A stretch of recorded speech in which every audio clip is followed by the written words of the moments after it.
Hello everyone. हम अपनी life में अपने फ्यूचर को लेके, चाहे वो हमारे लिए हो या अपनी फैमिली के लिए हो, बहुत सारे फाइनेंशियल डिसीजंस लेते हैं। चाहे हमारी हेल्थ के हो या हमारे वेल्थ को क्रिएट करने के लिए हो। लेकिन फिर भी बहुत सारे ऐसे एरियाज हैं या चीज़ें हैं जो हम अवॉइड कर जाते हैं, ये सोच के कि वो अभी के लिए इम्पोर्टेंट नहीं है। हालांकि वो चीज़ें इंपॉर्टेंट होती हैं जो आगे चल के हमें पेन देती हैं। तो आइए इस वीडियो में ऐसे 5 टॉपिक्स के बारे में बात करते हैं जिनके बारे में अभी से सोचना बहुत ज़रूरी है और उन्हें भी अपने डिसीजंस में इन्वॉल्व करना ज़रूरी है। आइए इस बारे में बात करते हैं। Hello sir, welcome to the video. Hello Neha, hello viewers.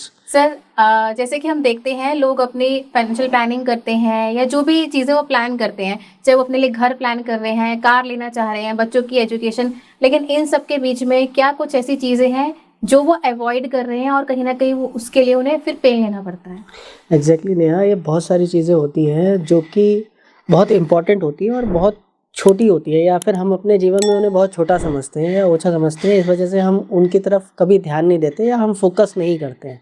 लेकिन अगर अगर आप उन चीज़ों पे फोकस करना शुरू कर देते हो साथ ही साथ, जो कि बहुत आसान है, ऐसा नहीं है कि आपको कोई एक्स्ट्रा एफर्ट करना पड़ेगा, उसके साथ में ही आपको एक्स्ट्रा बेनिफिट्स हो जाएंगे। आपकी फाइनेंशियल एजुकेशन भी डेवलप होगी और साथ साथ में आपकी फाइनेंशियल ग्रोथ भी होगी। तो इनमें मैं 5 टॉपिक्स को लूँगा, 5 पॉइंट्स हैं इनमें मेरे, जो कि अगर आप अपने जो आपने अपनी प्लानिंग कर रखी है, फाइनेंशियल प्लानिंग कर रखी है, उसमें आप ऐड ऑन कर लेंगे तो आपकी फाइनेंशियल प्लानिंग और भी इम्प्रूव हो सकती है और भी अच्छा आप कर सकते हैं इन फ्यूचर। तो इसमें सबसे पहला पॉइंट है बजटिंग एंड ट्रैकिंग एक्सपेंसेस। मैंने ज़्यादातर फैमिलीज़ में देखा है कि ठीक है, इनकम आ रही है लेकिन उनका कोई बजट नहीं बना हुआ होता है। बजट इन द सेंस, आपको हर एक चीज़ में बजट बनाना है कि आपको कहाँ पे कितना एक्सपेंस करना है। अगर आप ये करने में कैपेबल हो जाते हैं तो आप सच मानिए कि आज से 6 महीने बाद आप बहुत पैसा बचा पाएंगे। बिकॉज़ होता क्या है कि जैसे कि मान लीजिए हम एक साधारण फैमिली को बिलोंग करते हैं और जहाँ पे 50,000 रुपये से 60,000 रुपये महीने का खर्चा है, पूरी फैमिली का एक्सपेंस है। तो उसमें हम देखते हैं कि 50 से 60,000 रुपये कहाँ-कहाँ हम खर्च कर रहे हैं, जैसे कि बच्चों की पढ़ाई में, घर के खाने-पीने में, ठीक है। इसके अलावा और बहुत सारे हम लोग जैसे फ़ोन बिल्स खर्च करते हैं, या फिर हम लोग बहुत सारे डीटीएच कनेक्शंस होते हैं, या इस तरीके के छोटे-मोटे एक्सपेंसेस होते हैं अपने, ठीक है। तो ओवरऑल अगर आपने एक बजटिंग करके रख दिया कि आप कितनी चीज़ में इस बजट को, इस खर्चे को पूरा कर लोगे, तो आप 6 महीने बाद वो पैसा और बचाना शुरू कर सकते हो। ईज़ी हो जाएगा आपके लिए कि हम बाहर घूमने जाते हैं तो हमारा बजट क्या रहना चाहिए, या हम महीने में कितना खर्चा करेंगे बाहर घूमने जाने के लिए, या इसी तरीके से और भी चीज़ें हैं। और हमें अपने एक्सपेंसेस को ट्रैक करना पड़ता है। हम क्या करते हैं कि कभी भी हम अपने एक्सपेंसेस को लिखते ही नहीं हैं, जिसकी वजह से हमें पता ही नहीं चलता है कि हमारे नेसेसरी एक्सपेंसेस कौन से हैं और अननेसेसरी एक्सपेंसेस कौन से हैं। तो अगर आप ये सारा एक्सरसाइज करोगे तो आप बहुत बड़ा पैसा सेव कर सकते हो और उस पैसे को सेव करके आप इन्वेस्ट कर सकते हो। तो इसके साथ साथ जो लोगों का एक वो भी रहता है रीज़न कि हमारे पास तो पैसे ही नहीं होते हैं, हम कैसे बचा के उसे आगे कैसे यूज़ करें। तो यहाँ से कहीं ना कहीं आपका वो आंसर भी निकल कर आएगा कि जो एक्स्ट्रा एक्सपेंसेस है वो कंट्रोल हो सके और हम उस पैसे को बचा के आगे फर्दर अच्छी चीज़ों में यूज़ कर सकें। बिल्कुल नेहा, एक्चुअली में कई लोग ऐसे हैं कि जो अच्छा खासा पैसा कमाते हैं लेकिन वो बचा इसीलिए नहीं पाते क्योंकि उन्होंने कभी एक्सपेंसेस को ट्रैक ही नहीं किया कि हमारा पैसा जा कहाँ रहा है। और जैसे ही कोई चीज़ हमें रिक्वायर्ड होती है या फिर हमारे सामने आती है, ठीक है, तो हम उसको ग्रैब कर लेते हैं क्योंकि हमारे बैंक अकाउंट में पैसा पड़ा हुआ है, इस वजह से हमने उसे ग्रैब कर लिया। फिर 2 दिन बाद उसका यूसेज है या नहीं है हमें पता ही नहीं। तो ये बहुत इम्पोर्टेंट है कि आपको अपनी बजटिंग करनी है और ट्रैकिंग ऑफ एक्सपेंसेस करना है। दूसरा पॉइंट है कि हम हमेशा अपने लाइफस्टाइल इन्फ्लेशन को अवॉइड करते हैं।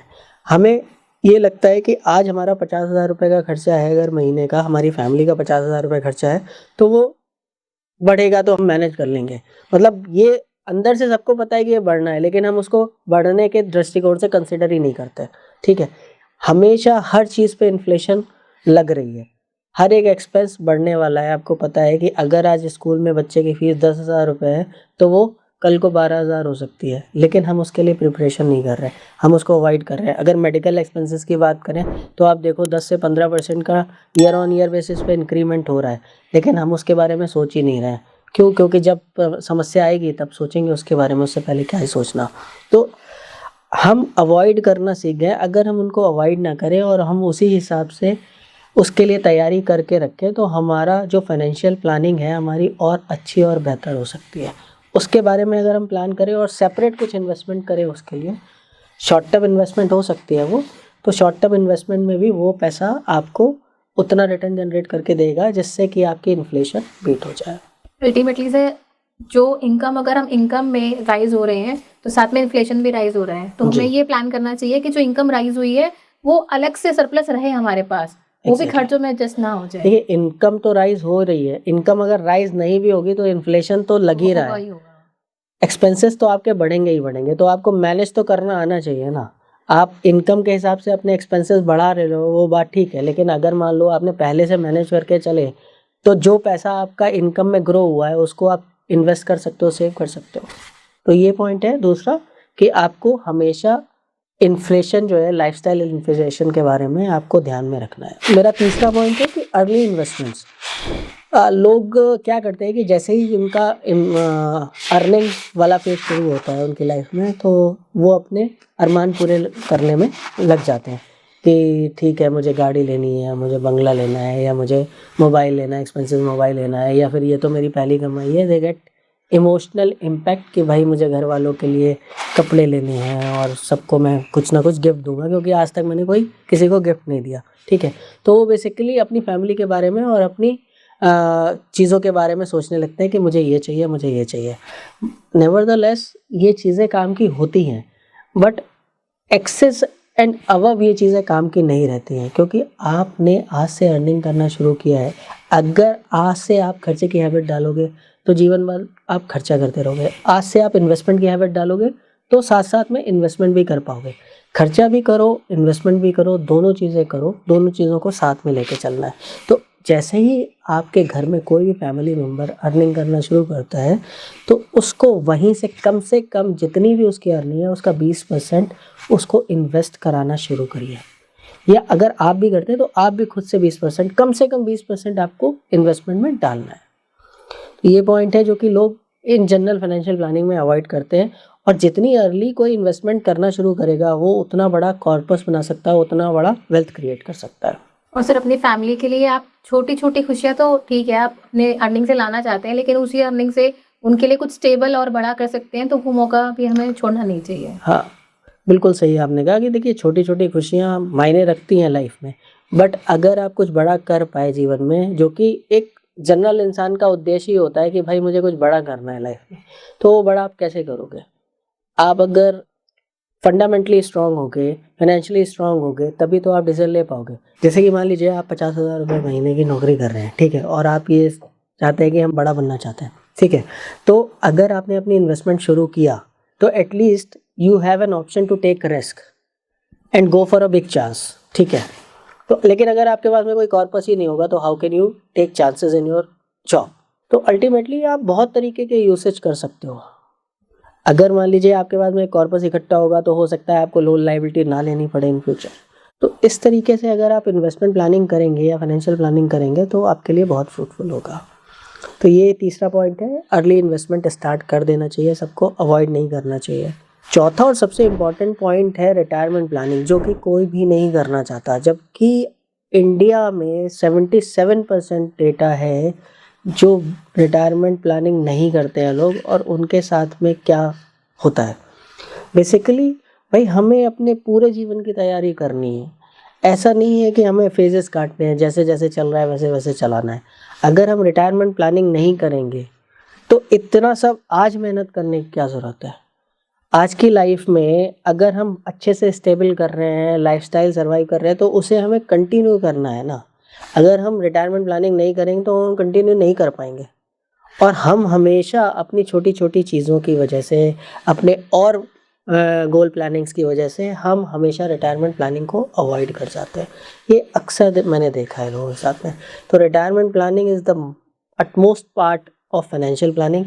आप ज़रूर से ज़रूर करिए और थोड़ा थोड़ा पैसा अपने रिटायरमेंट के लिए इकट्ठा करिए, सो दैट कि आफ्टर 60 या जो भी एज आप समझते हैं कि उसके उस एज के बाद में मुझे काम नहीं करना चाहिए, तो उस एज के लिए आज से आप तैयारी कीजिए। सर, इसके पीछे सबसे बड़ा रीज़न क्या होता है ना, लोगों को लगता है आज में जी लो, जो आज कमा खा रहे हो आज खा लो, कल पता नहीं 60 तक जिएंगे भी नहीं जिएंगे, 70 तक हम जिए ना जिए।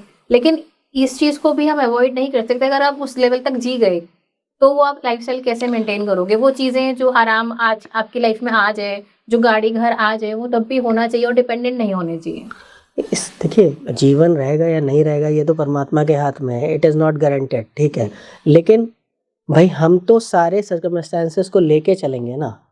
भाई बाय एनी चांस मैं कहता हूँ चलो ठीक है कि हो सकता है कि मैं सर्वाइव ना करूँ एज अ अर्निंग मेंबर, लेकिन मेरी फैमिली तो सर्वाइव करेगी ना। उसका क्या होगा मेरे बाद? उसको तो रिटायरमेंट प्लानिंग की रिक्वायरमेंट होगी ना। भाई जो हमारे डिपेंडेंट हैं, जो जिनको बाद में हमारे साथ में रहना है आफ्टर रिटायरमेंट, उन फैमिली मेंबर्स को तो ज़रूरत होगी ना। तो रिटायरमेंट प्लानिंग करना ज़रूरी है और कंपलसरी है। आपको करना चाहिए, आज से ही सोचना चाहिए। आप बच्चों के स्कूल में आप बहुत सारा खर्चा कर रहे हो, एक्सपेंस कर रहे हो, इट इज़ ओके फाइन, ठीक है कि बच्चों को बड़ा बनाना है, सब कुछ बच्चों के लिए ही है, आप जो कुछ भी कर रहे हो।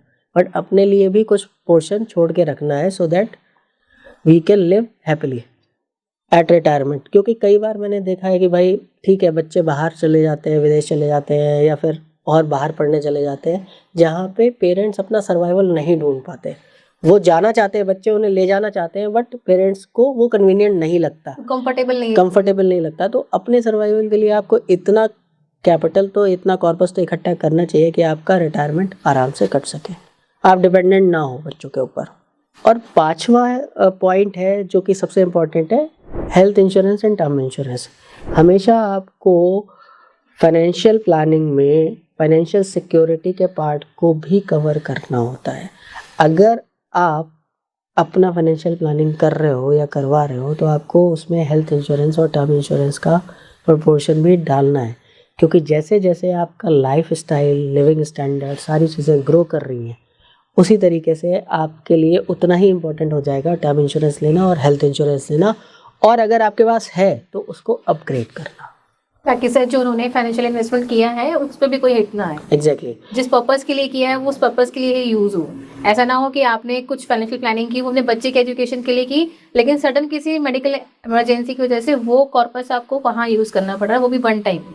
इसमें मैं एक बात ऐड ऑन करना चाहूँगा, ये बहुत मेरे सामने बहुत सारे ऐसे कॉन्सिक्वेंसेज आते हैं कि लोग चाहते हैं कि मैं 85 साल तक का टर्म इंश्योरेंस लूँ, मैं 75 साल तक का टर्म इंश्योरेंस लूँ या 80 साल तक का टर्म इंश्योरेंस लूँ। भाई इतना लंबा टर्म इंश्योरेंस लेने की आवश्यकता नहीं है। आप ये सोच रहे हो कि भाई अगर मैंने टर्म इंश्योरेंस का पैसा देना शुरू किया है तो एटलीस्ट मुझे क्लेम तो मिले ही मिले, या मेरी फैमिली को क्लेम तो मिले ही मिले। ऐसा नहीं होता। बेसिकली आप ये देखो कि अगर 60 साल की एज में जब आप पहुंच रहे हो तब आपके फैमिली मेम्बर्स, जो बच्चे आपके बड़े हो रहे हैं, वो अर्निंग के लिए कैपेबल हो जाएंगे, आपकी लायबिलिटीज़ ख़त्म हो जाएंगी 60 साल की एज में, तो आप 60 साल तक के लिए लो। आपको लगता है कि 65 साल तक मेरी लायबिलिटीज़ ख़त्म होंगी तो 65 साल तक के लिए लो। आप इतना लंबा जाना ही क्यों चाहते हो? भाई अगर आपने अच्छे से फाइनेंशियल प्लानिंग की तो टर्म इंश्योरेंस के क्लेम की रिक्वायरमेंट ही नहीं पड़ेगी। वो तो इसलिए है कि खुदा न खास्ता इस बीच में अगर कुछ हो जाता है तो फिर हमारी फैमिली कैसे सर्वाइव करेगी। इसके लिए थोड़ी ना है कि 75 साल बाद जब हम नहीं रहेंगे तो हमारी फैमिली कैसे तो वो सर्वाइव सिर्फ करेगी। पैसा को वसूल कर रहा है ना, जो हमने तो पे किया है वो भी तो वापस निकालना है।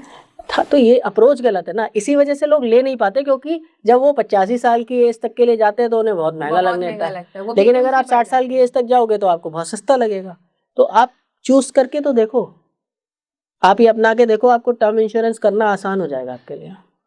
जी सर, तो सर आपने ये जो भी पॉइंट्स बताए जो कि नॉर्मली हम अवॉइड करते हैं अपने फाइनेंशियल डिसीजंस में, आई होप आपको ये सारे पॉइंट्स हेल्प करेंगे आपके फाइनेंशियल इन्वेस्टमेंट हो चाहे बच्चों के लिए, आपके लिए, उसे और इम्प्रूव करने में और बेटर तरीके से उन्हें प्लान करने में। आपको हमारा वीडियो अच्छा लगा, इसके लिए आप हमें लाइक शेयर सब्सक्राइब करें। हम ऐसे videos every Wednesday and Saturday upload करते हैं। सो आज के लिए इस वीडियो में इतना ही, मिलते हैं अगली वीडियो में। तब तक के लिए invest wise, watch it rise. Thank you for watching.